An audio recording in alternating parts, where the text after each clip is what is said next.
Everyone, in this video I am going to start with the second chapter of our first unit, that is quantity of sewage. As we all know that what is a sewage in the first chapter, and we also come across the various terms which will be used in the sanitary engineering. Once again I will define the sewage. The term sewage is used to indicate the liquid waste from the community, and it includes sludge, discharge from latrine, urinals and industrial waste and stormwater, etc. Whatever the sewage collected from the community, it will be conveyed to the disposal point through the underground sewers or a conduct. Based on this aspect, it is very necessary to know the quantity of sewage that is expected to flow through the sewer. It also acts as a basis for designing the sewer. In this chapter, we also come across the analytical problem. There will be a question in the question paper based on the analytical problem. First, we'll deal with the theoretical part, then we'll move to the analytical part. So, it is necessary to determine the quantity of sewage for the various purpose. For example, the sewerage schemes and the sewage disposal waste will be designed based on the quantity of sewage. The shape, size, gradient and the depth of the sewers and the drainage lines are fixed based on the quantity of sewage which is flowing in the sewers. The sizes of pumping installations unit depends on this quantity. The size of the various units in the sewage systems or the sewage treatment system will be designed based on the quantity of sewage available. So these are the reasons why we go for the estimating the quantity of sewage. Next, we'll see the sanitary sewage. What is a sanitary sewage? The sum total of domestic and industrial sewage may be termed as sanitary sewage. Domestic sewage means it is the liquid waste from kitchen and bathrooms, and it is commonly known as a sludge, and excremental matters such as urine and the night soil. So this is from the residential areas, offices and the institutions. Next, industrial sewage. It is the waste collected from the industries and manufacturing process. This is also called as trade waste in general. For example, waste from the manufacturing process such as tanneries, it is the place where the skin and the hides are tanned.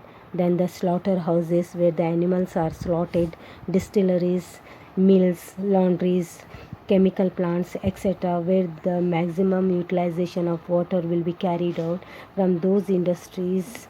The waste which is collected is called the industrial sewage. So next we'll move to the main sources of sanitary sewage.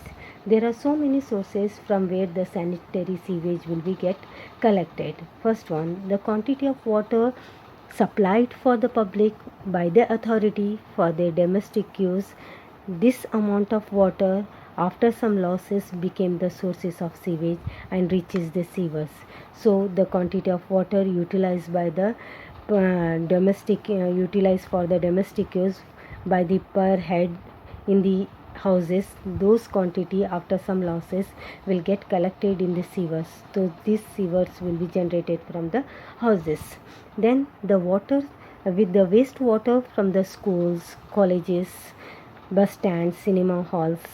So this also one of the sources from where the sanitary sewage will be collected. Next, the water supplied to the industries for their manufacturing process. After their use, it becomes the waste or it becomes the sewage.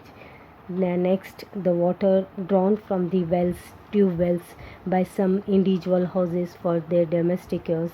This also will be turned into the sanitary sewage. Then the groundwater or the subsoil water enter into the sewers due to the leakage in the sewer lines. So those are the sources of sanitary sewage. So these are the sources from where the sewage is collected.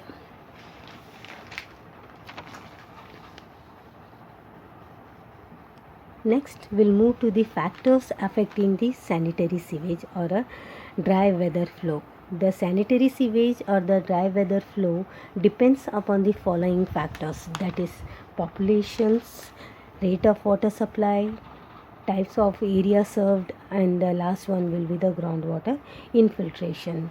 First, population. The quantity of sanitary sewage or the dry weather flow depends upon the population served at the end of the design period. So with the increase in the population, the quantity of water will also be increased. Where there is an increase in the utilization of the water, then the quantity of sewage will also be increases. The quantity of sewage to be removed from any locality will depends upon the population and the contribution of sewage per capita. Both are variable factors. The dry weather flow increases with increase in the population served. Next factors that will affect the sanitary sewage are rate of water supply. The quantity of water entering in the sewers is slightly less than the quantity of water supplied for the use. So this is because of the losses due to the leakage from the pipes, lawn sprinklings, and the manufacturing process, etc. So if the quantity of rate of water supply is more, then the quantity of sewage collected will be more. Then the next factor that is types of area to be served. It depends upon the quantity of sewage will depends upon the area to be served. For example, if the quantity of water supplied to the residential zone or an industrial zone or a commercial zone, in a residential zone, the quantity of sewage produced depends directly on the quantity of water supplied to that area per head per day. So the quantity which is the quantity of sewage which is collected from the residential zone will depends upon the total population of that area.